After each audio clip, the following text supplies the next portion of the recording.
सुबह उठ के प्लीज आप आधा घंटा एक्सरसाइज जरूर करो।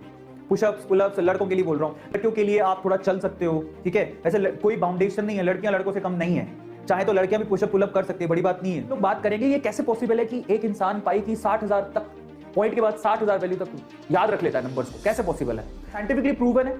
सबसे पहले कोई टॉपिक चूज कर लो, कोई भी कर लिया, और उस टॉपिक को ना आप किसी को भी घर पे अगर कोई बच्चा है उसको पढ़ाओ, उसको समझ में आए नहीं आए फर्क नहीं पड़ता, उसको बिठा लो और उसको पढ़ाओ।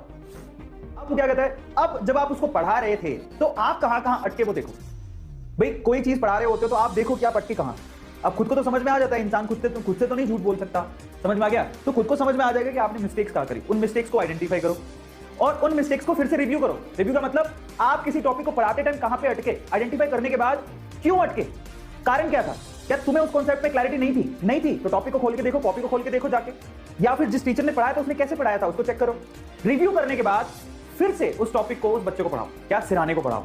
समझ में आ गया? जिस वक्त आप खुद सेटिस्फाई हो जाओगे कि नहीं यार अब तो मैंने जो पढ़ाया बेसिकली वो प्रॉपर्ली उसे भी समझ में आ गया होगा, क्योंकि मैं इस चीज को समझ पा रहा हूं, तो समझ लेना वो टॉपिक आपको अच्छे से याद हो जाएगा। और मैं अपनी टाइम में क्या करता था कि किसी बच्चे को नहीं पढ़ाता था, इनफैक्ट मैं क्या करता था कि सामने पिलो पड़ा, पिलो को ही रख लिया, हाँ भाई पढ़, उसको तो पीसेस चाटा भी मारोगे तब भी चलेगा, उसको कौन सा लग नहीं है, तो हाँ पिलो वो नहीं होता सिराना, उसको रख लिया, हाँ देखो ऐसे से होता है। मैं करता था, मैं बहुत करता था। ऐसा कहते हैं कि 3 दिन में कम से कम आप 3 दिन के भीतर एक्सरसाइज जरूर करो, दौड़ो, चलो बाहर, ठीक है, थोड़े बहुत एक्सरसाइजेस घर वाले होते हैं वो कर लो, that is more than enough, जिससे आपका माइंड शार्प होता है। आप जब एक्सरसाइजेस करते हो तो आपके ऐसे हार्मोन्स रिलीज होते हैं, कौन से वाले? सेरोटोनिन और डोपामाइन। डोपामाइन के बारे में तो मैंने सुना है, ये हार्मोन्स रिलीज होते हैं और ये हार्मोन्स आपकी कॉन्सेंट्रेशन को इंप्रूव करते हैं, तो ये माइंड शार्प करने का तरीका है।